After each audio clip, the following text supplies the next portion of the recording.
Have you wondered what financial advisors actually think about finances? This is your sneak peek at the conversations within Financial Design Studio. Michelle Smollenberger, the CEO here, will be your host as you go behind the designs. Welcome back to Behind the Designs. My name is Michelle Smollenberger, and I'm an advisor and partner here at Financial Design Studio. It's May, which means we just wrapped up one of the busy financial seasons for us, tax season. Now, there's no deadline for getting your finances in order except for a deadline like April 15th for taxes. But for those who plan ahead with their taxes, there are opportunities for savings and a lot less surprises.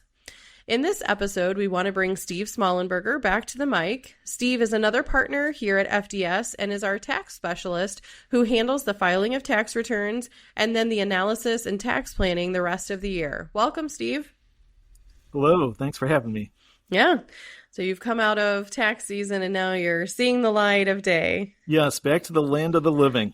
Well, I know it's like a busy time kind of when you're getting all of these tax returns prepared. Just kind of, give us like a debrief of how the season was, things you noticed, any trends.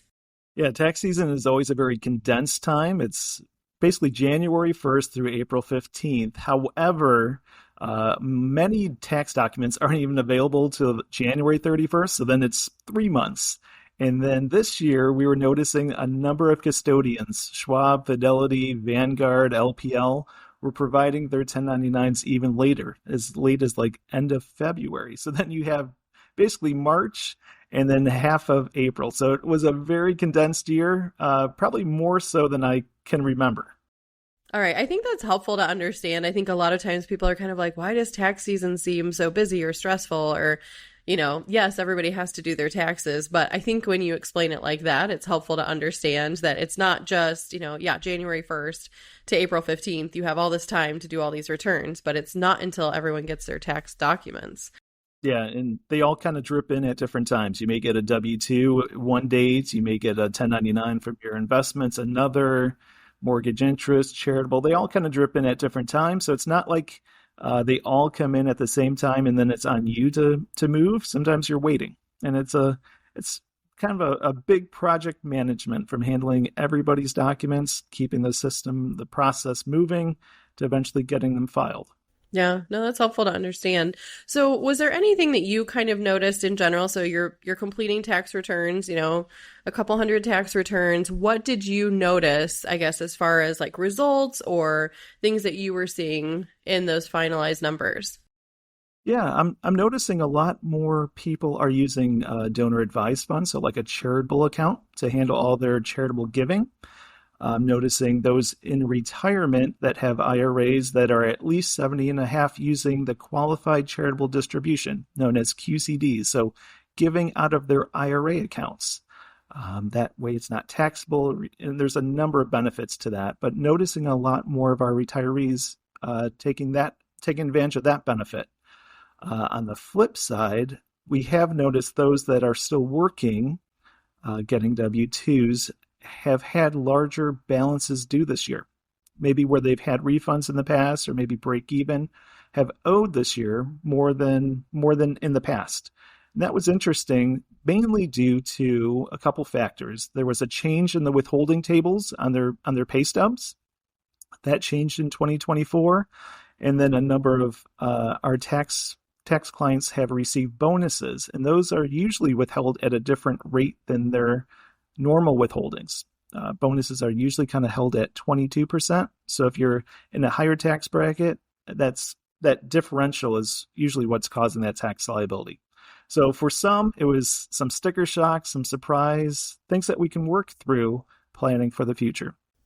I think that's something interesting because I think in general, when people get their paychecks, like, whether it's weekly, monthly, whatever that is. I mean, I'm thinking just generally people don't normally go through each one and compare a December 2024 last pay stub to an early January 2025 pay stub to see those withholding tables, like what's actually being withheld and if that's different.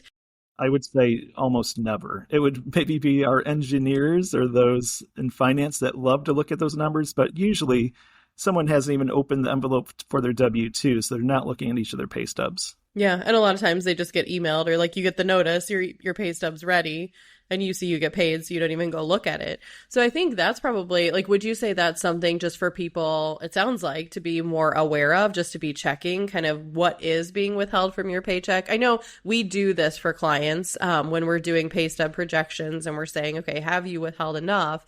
But there's still a lot of people, who aren't working with advisors, and they just don't pay attention to that at all. Yeah, for maybe some of our newer clients that we haven't had that chance to go through that exercise of projecting out their pay stubs, projecting out their income for the year, tying it to a financial plan. Someone right off the street or a new client, they haven't looked at that, and they may not know how behind or light their withholdings actually are. Yeah, no, I think that's helpful because that's kind of like, there is a way to catch it, but we just don't pay attention that much. Yeah, and then for some of our executives that have stock and equity compensation, RSUs, stock options, large bonuses, there's a whole another component to that planning as well, and that will take some pretty detailed review and analysis and projections to make sure everything's tied up and withholdings are appropriate, so that they don't have a large bill at the end of the year. Yeah, no, that's helpful. All right. Anything else that you kind of noticed, or were those kind of the general trends that you saw from the year? Yeah, those were the big ones, especially the clients that is just straight payroll needing to update their W-4s. So a W-4 is what your employer asks you to fill out so that you know how much to take out of each paycheck, each pay period. And sometimes it's just updating those elections or selections so that your employer is withholding at the appropriate rate. So I guess when you think about tax season and, you're preparing someone's tax return, you give them their results, what would you say is kind of like people's biggest fear, or, when they're waiting for the results, they've given you all the documents, now they're waiting to hear, like, what is my actual balance due or refund that I'm getting back? What would you say is kind of the, like, worst fear that people have in their mind, or the thing that they don't want to hear? Yeah, so for those that we've done an analysis, projections, it's usually just confirmation. What we were expecting is now what's actual. For those that we have not done for, so maybe a new client, there's usually fear, sticker shock, surprise, or even just, I wish I understood this better so I could make changes. Yeah, that makes sense. Yeah. I think something that was interesting, I was talking with Anna as we were preparing for this podcast, and you're always trying to think of something that other people aren't talking about, or what's a topic that can get people's attention. But I accidentally said, we want to help people increase their income taxes. And then I jokingly said, like, that's something nobody's talking about, is how to increase your income taxes.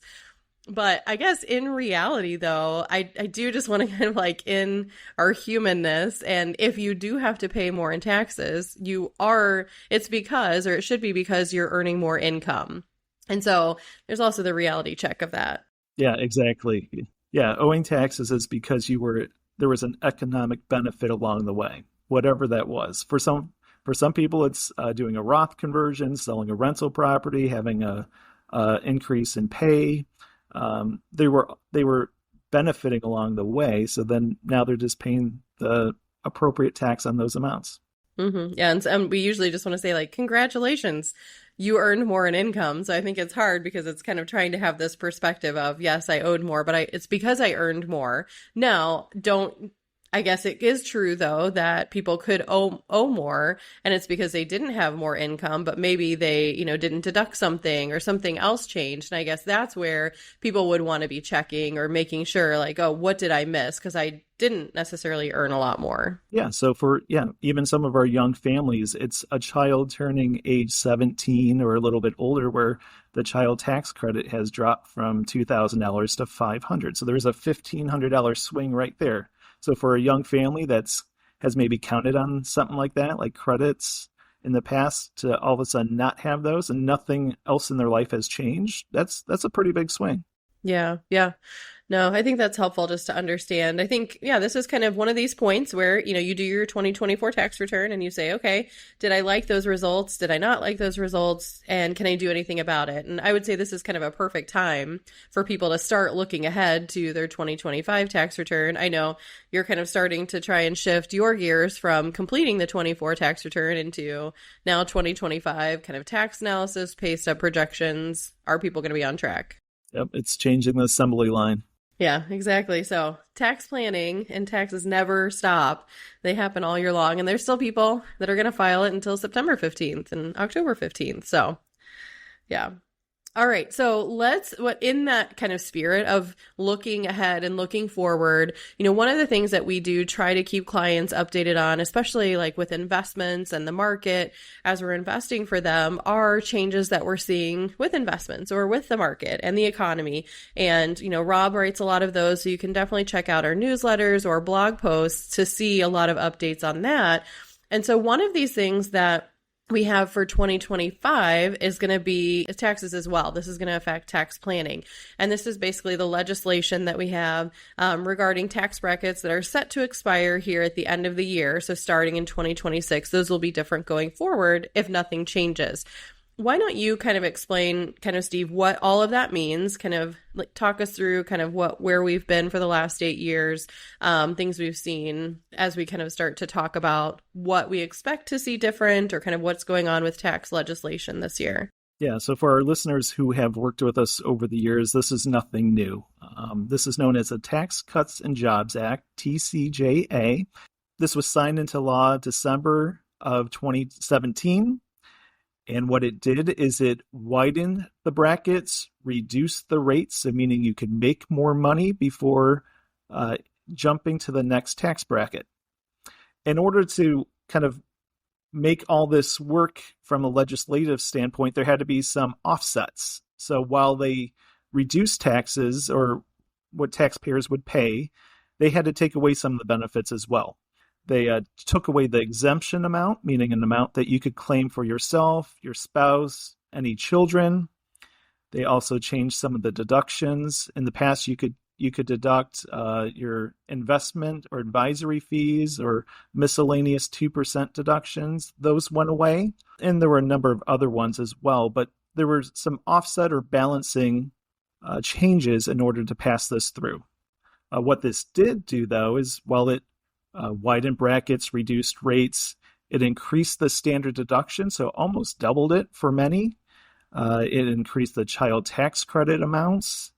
It eliminated things like alternative minimum tax, AMT. It also, for our business clients or those who are self-employed, it provided a qualified business income deduction, QBI, for pass-through entities, allowing them to be taxed at similar rates as large corporations. So there were positives, and then there were some negatives.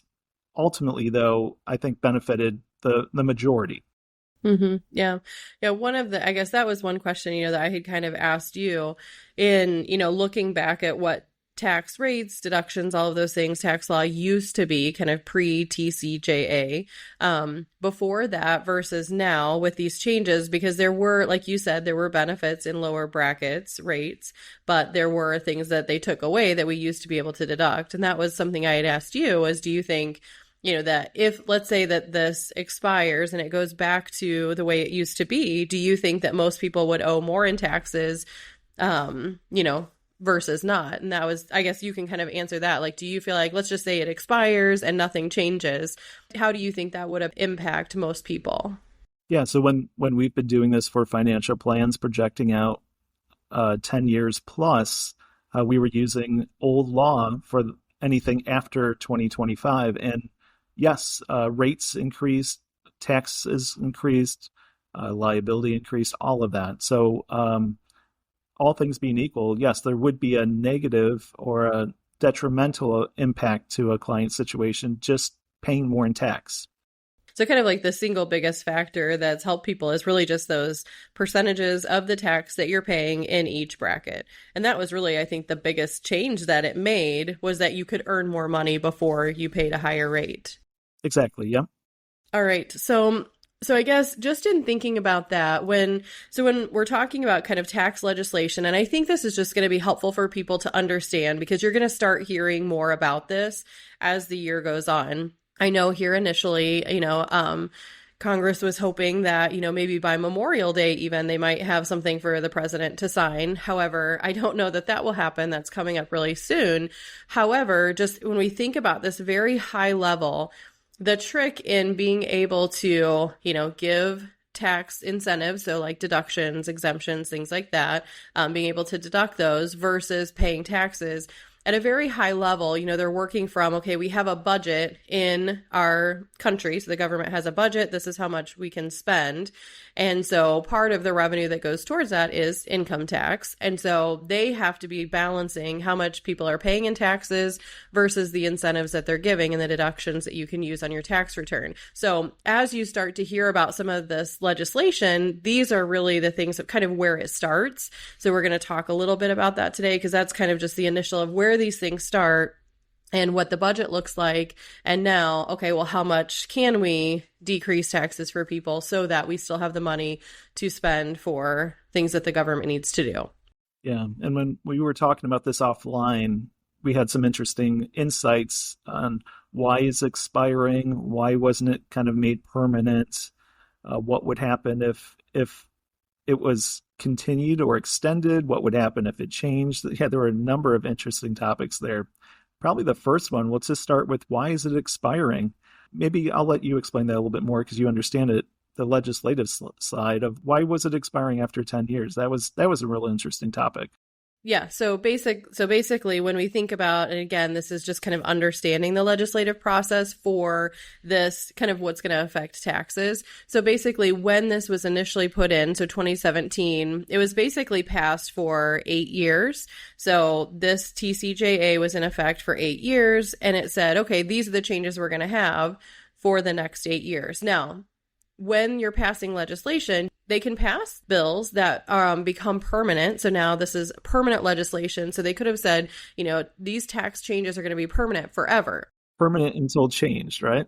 Exactly. And that's what is always the joke with government. It's permanent until it's not. But in this case, and I actually think this is helpful for people to understand, when this was passed, unless you have a supermajority, or a majority in Congress, so if the House, Senate has, the 60 plus votes to actually pass this legislation, then they could make these permanent laws. However, they don't have that. They have very narrow, majorities right now. So basically the only thing they can do, they can't make it permanent, but they can pass these changes, based on what's known as the reconciliation process. So basically they can make this change because they don't need as much of a majority to pass these changes. Now, what happens is that they can only do this for a shortened period of time. So for example, there has to be a limit on it, 10 years or less. And so basically they say, okay, for the next 8 years, these are going to be the changes. And then they revert back unless, again, they're changed.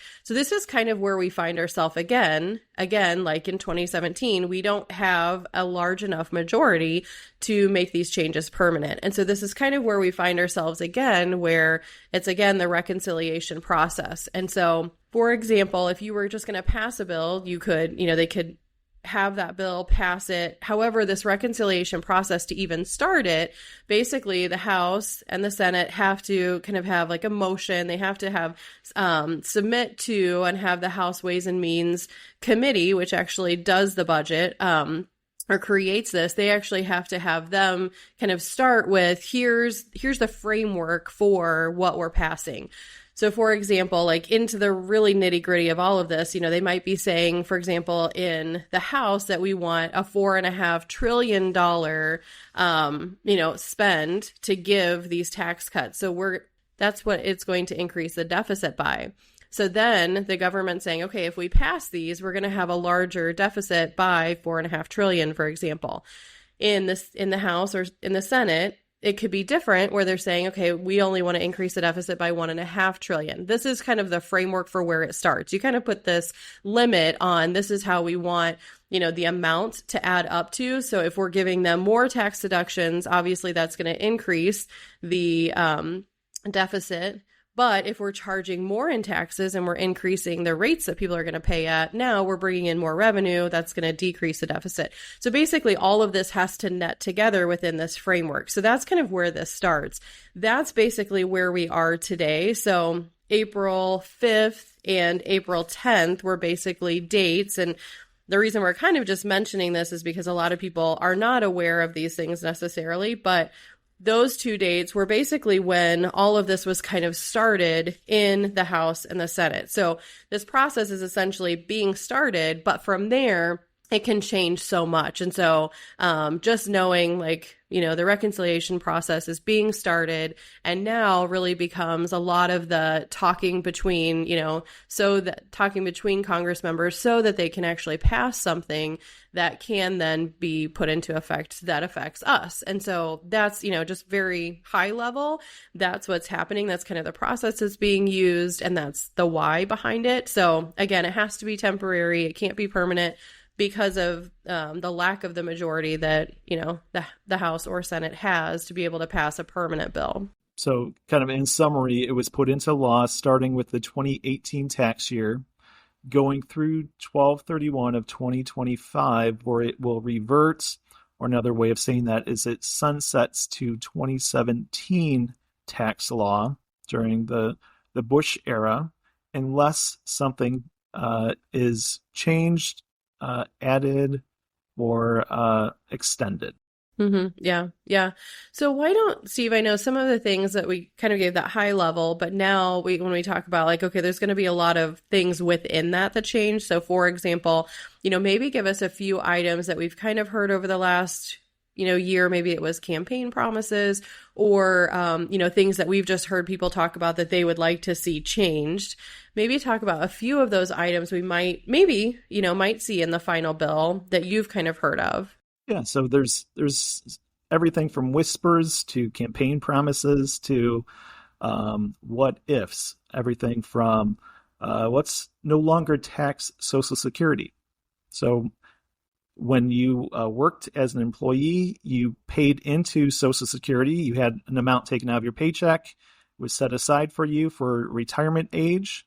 Now when you're taking the money out, that same dollar is being taxed again. So the thought of not taxing Social Security at all seems like a great idea. Many states don't tax it at all. Illinois does not, and many others, some tax a portion of it. So that would be a positive. Another is the tax on tips or overtime. All that's to be determined. Another one that impacts a number of us is property taxes. So there was what's known as the SALT limitation, SALT standing for state and local tax limitations, meaning your state withholdings or payments plus your property taxes plus any other local tax could not exceed $10,000. That was a SALT cap or limitation. There's talk about that being either done away with or increased. So there's a lot to be seen and heard, what will happen in the next handful of months. Yeah. And I mean, when we just think about our clients, these are things that, if those changes did happen, it would benefit. Benefit a lot of people. Here in Illinois, we have really high property taxes. So those local taxes really do add up. Yeah. When we look at our clientele, so on average, 9 to 10% of the general public itemize on their tax return. That's meaning they're adding up things like mortgage interest, medical, state and local payments, charitable donations. And when you add all those up, and that amount is greater than the standard deduction, meaning what the government allows you to, you claim all those itemized or listed amounts. So the general public, it's roughly about 10% of the general public itemized. When we went through our client list, it's closer to 40-45% of our clients itemize. And that's because a number of them are charitably inclined, meaning they support local charities and organizations. And those deductions add up to be a greater amount than the standard deduction. So when you think of changing the state and local tax component. So that would be a $10,000 amount. If that's increased to 20, like there's some whispers about, then you're not capped on your property taxes. You add the mortgage interest, you add medical to that, and then you add the charitable on top of that. That becomes an even bigger deduction. So for our clients that itemize, that would be a huge win. Yeah. And what's interesting too is it could even be a larger percentage now then of people that would be itemizing if they're able to deduct more things. So exactly. Yeah. And it has a lot to also do geographically. So those in the Midwest or East Coast, West Coast, those tend to have the larger property taxes, real estate taxes. So it impacts them more. And that's where we've heard more of that legislation rumbling than those maybe in the South or Southeast, where property taxes aren't as high. Maybe insurance is, but not property taxes necessarily. Yeah. And I think it's helpful to understand, when these legislative changes do happen, for example, a lot of people that are now just taking the standard deduction that didn't used to, I mean, even just the preparation process for them, all the documentation you have to get together if you are itemizing is a lot, is greater than if you're just taking the standard deduction. You don't have to get all that information together because it's just the standard deduction that you're going to take. So yes, and a part of our process, just so we're thorough, is we still collect all that. We still do a comparison. Is the standard deduction greater than itemizing, so that clients know and there's no doubt. Additionally, some of the information is also needed on the state side, so we would need it anyways. No, that makes sense. Yeah. All right. So like we had kind of mentioned, the hope, I think, for, Congress is that maybe by Memorial Day, they might have something for President Trump to sign.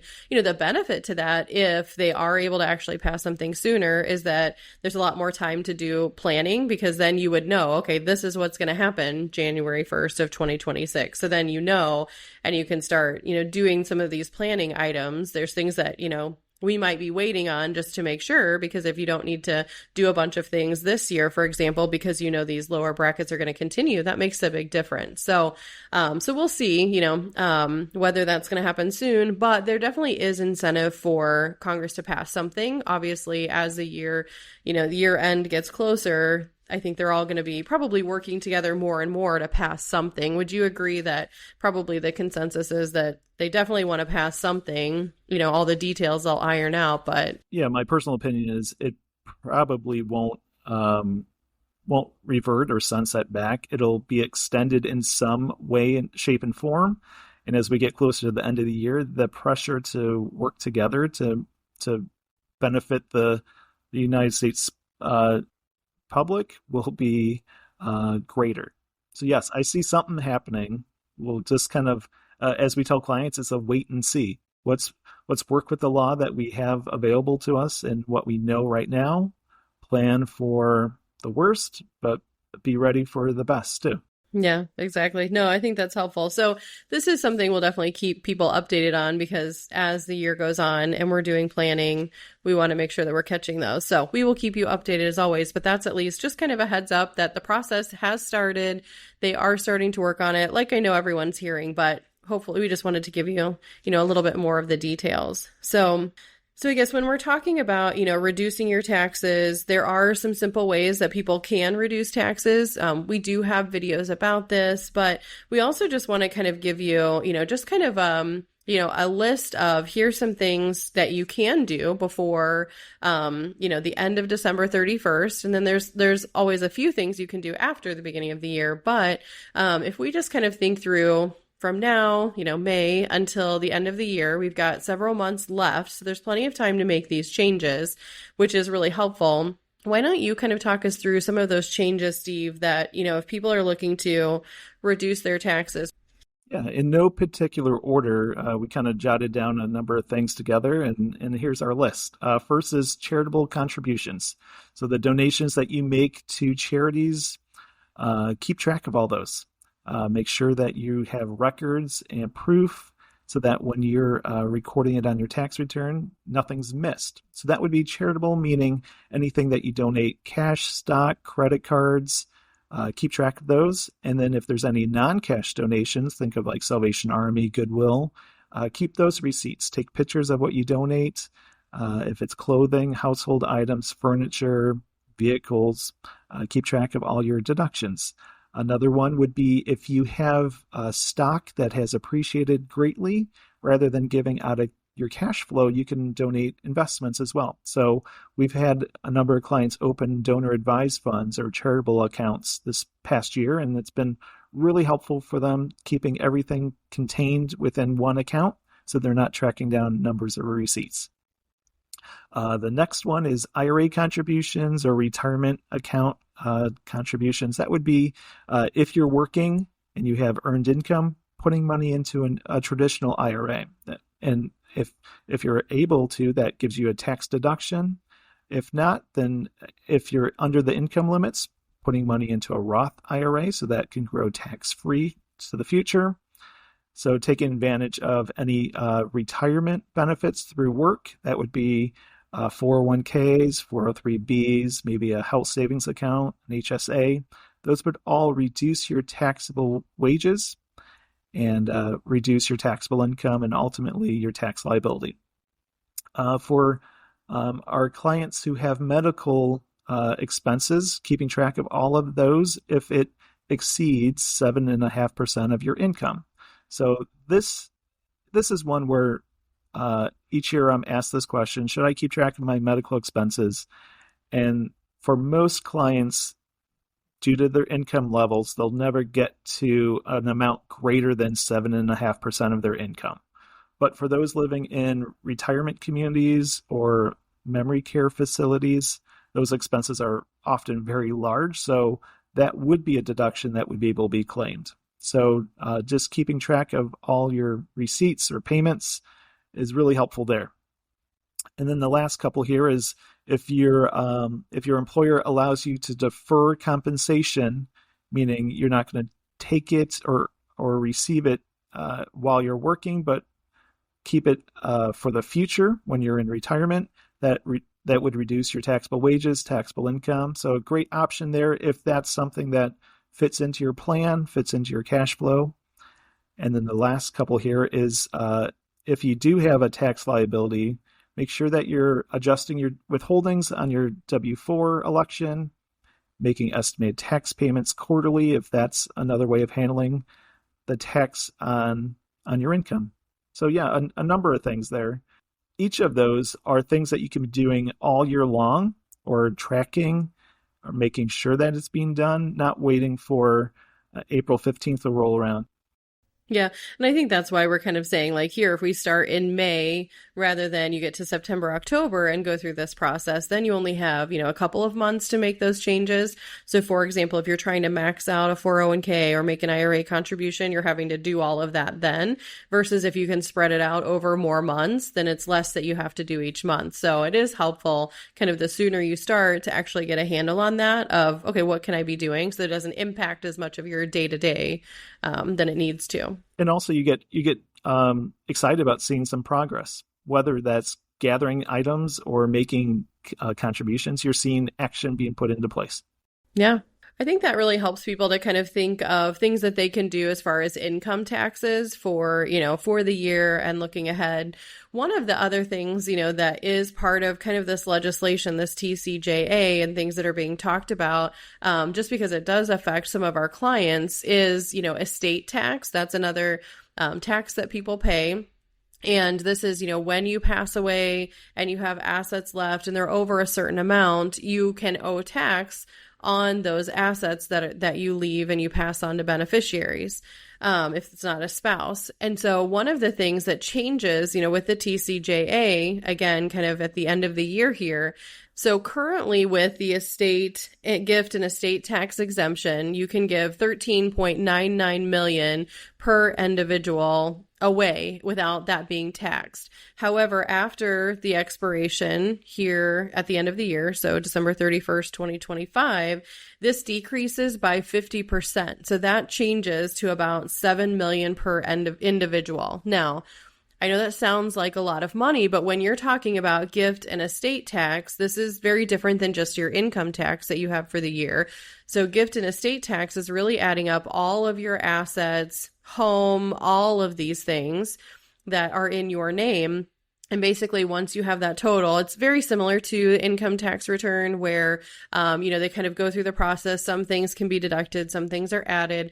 But basically, you get to the end and whatever that asset level is, now you might have to pay more in tax. I mean, so someone who's kind of at that $14 million level currently where they're saying, okay, I don't have any estate tax issues. However, if this now drops to being 7 million per person, that can make a huge difference. And this is kind of another tax area where we're always trying, when we look at anyone's financial situation, we're trying to look at this and say, over the course of your life, so while you're working, that's income tax annually, how can we decrease and pay as little as possible?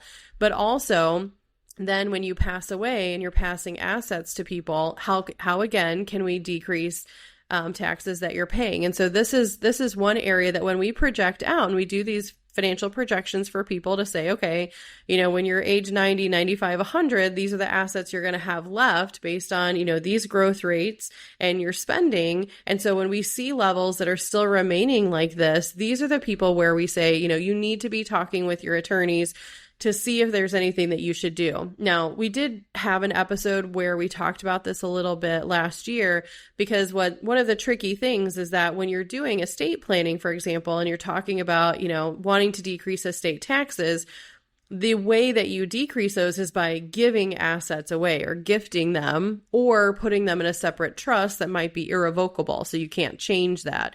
And so that's one of the hard things with this type of planning, is because it is much more permanent. And if you needed those assets to live on, that's where you have to make sure it's set up properly so that the money can go and be given and you don't have to pay tax on it, but also that it can still be used to care for you. And so those clients that do find themselves in these levels, this is something also that we're watching, just to be, looking for, do we need to be taking any action here before the end of the year? Or is this something, that something else that's been talked about is the complete opposite? It's being talked about completely doing away with estate taxes altogether. That was a number of rumblings that we're hearing, or whispers, is either extending it, keeping it at the 14, not letting it drop down to the 7, or completely eliminating it so that there would be no limit on the number of gifts that you could give away during your lifetime, or after death, not having any tax on those assets. Mm-hmm. Yeah. And it's interesting because we all know of the income tax. If we say like tax systems, income tax, some people know about estate tax. And now I pass away depending on where my assets are. Now, when I'm using these numbers, this 14 million, this 7 million, these are federal numbers. So again, this TCJA was a federal legislation that passed. So that affects people federally. But if we just even look, every state also has their own limits. Now, some states do follow what the federal government sets. So, for example, whatever changes happen federally, that state will say, we do the same thing, or they might change it to say we do the same thing, but it matches that. However, some states, and Illinois is one of those, where it's only 4 million per person. So someone, again, who we're talking about may have estate tax when they have 14 million, where they absolutely have tax because they have 14, they have 4 here in the state of Illinois. And so this is where these are the things that we're trying to also watch out for, again, to optimize that you're keeping as much as possible rather than paying taxes where you don't need to. And so these are, some other things that we'll be watching too. That's another piece to this that, we'll be curious to see where that ends up. I don't really have any personal, opinion of where that could. I could see it staying the same. But I really don't know where that's going to land. However, that is something that can impact a lot of people. So whether it's planning they need to do this year or just over the next, several years, given the new limits, that is something else as part of this that we just want people to be aware of. The best thing that you can do is when your financial advisor and your estate planning attorney are working together, we're doing these projections for clients. So we always tell clients, here's what to let your estate planning attorney know. Here's what these numbers are going to look like for you, what they look like today and in the future. And then, we want them to bring in kind of the legal, the planning, the document creation side of it, but really working together. Now we have complete information to actually say, okay, here's how we want to structure this so that you have assets to use for your life, but you can also give the assets to who you want when you want. So, and also being tax efficient. So it's kind of like another, big tax system is that estate tax. And so if that was repealed completely, that would make, a large difference in how it affects people too. So yeah, so a lot to wait and see what happens, all right? And that's what makes this fun. It's planning, it's ING, it's happening all the time. As variables change, the environment changes, law and legislation changes, we change with it. We adapt and move on. Yeah, kind of the third like tax system that is out there that a lot of people may or may not know of is the gift tax. So again, people who, have these high net worth of, let's say, 14 million or plus, a way that you can shift those assets from you to someone else who's in a lower asset level is to gift them to them. And so again, there's limits on how much you can gift per year, but then also over your life. And so just being aware, these are kind of some of the different tax planning items, besides income tax that can be affected by this legislation, that also affect people throughout their entire lives. So it's when we're talking about taxes, there's definitely different systems that we're trying to make sure that we're minimizing, especially for people that are affected, because at those high levels, when we talk about a bracket and the percentage that you have to pay on that amount, those numbers get really large really fast. Yeah, and we've seen that even more recently with some of our clients, helping a child or a family purchase a home, giving their kids money throughout their lifetime, and they're always asking, "What's the rate? How much can I do? Is it taxed to my child?" And the answer is no, it's not. Yes, you can. Just if it exceeds certain levels, then we have to also report on the gift tax return. Yeah, and those can be great ways, I think, to pass on wealth. So that's really where, like, these are things that they are great ways to accomplish what you want to, but also to do it, within the legislation that exists. So, well, great. Well, thank you, Steve, for joining me. Anything else you want to kind of leave people with, or any final tax parting thoughts? No, this was a great chance to talk with you and share some of what we've experienced over the last several months. So thanks for having me. Yeah, you're welcome. Thanks for joining us, Steve. And thank you for listening to this episode. Tax efficiency is central to what we do here at Financial Design Studio, and we're here to help the business leaders out there retire in a tax efficient way.